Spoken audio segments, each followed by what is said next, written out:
আপনাদেরকে নিয়ে সুন্দর করে আল্লাহর মসজিদ বানানো হয়েছে।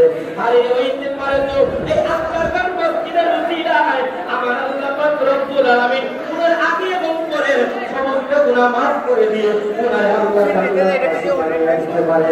হাদিস শরীফের মধ্যে দেখেছি আমার আগে আমার বন্ধু স্বামীর হাদিস সাহেব আলোচনা করেছে এই ব্যক্তি আল্লাহর মসজিদ আল্লাহর মসজিদ বাইজে আল্লাহ তাআলা একটা ঘর বানিয়ে দিল।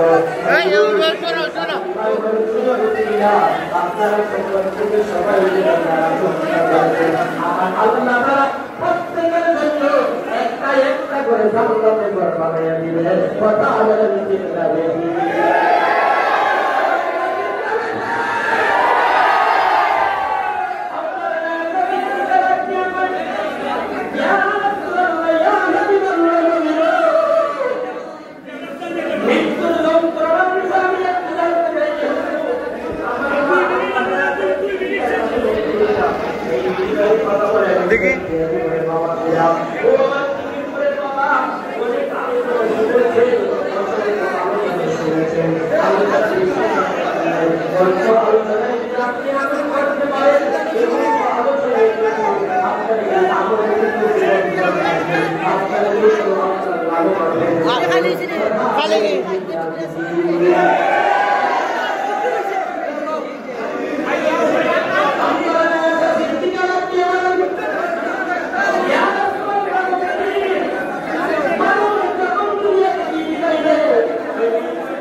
সাথে সাথে সিদ্দিকা